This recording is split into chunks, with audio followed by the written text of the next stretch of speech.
My cousin was about 200 yards away from where I was, so he heard me hit the ground. First at 5 o'clock, a Claremore hunter broke both his legs after falling nearly 20 feet out of his deer stand, and now he's recovering.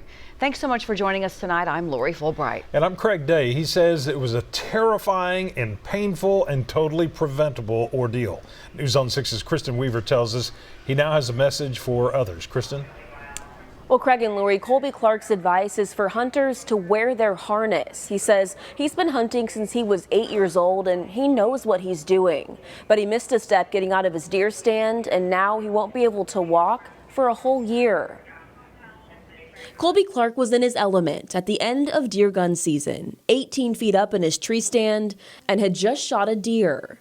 I had been up there for probably about 4.5 hours by the time I fell. Clark has grown up hunting. After he saw the deer go down, he rushed to get down, and that's when he missed a step on his ladder. It was being in the rush of getting out of the stand differently than I normally do, is just misgauged where step was and 20 feet down the quick way.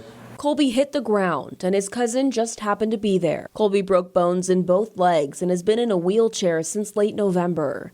He can't believe how fast this freak accident changed everything. I've hunted this actual stand for the past 4 years. Several doctors told Colby he's lucky to have survived a fall from that high, and many people wouldn't have. Colby says he wasn't wearing a harness, and he never has. I've never worn a harness before, but after today, I will be. Now he wants to urge every hunter to be sure to wear theirs, because things can change in an instant. It's a lot easier to take that extra 5 minutes to put a harness on than it is to go through over a year of not being able to walk.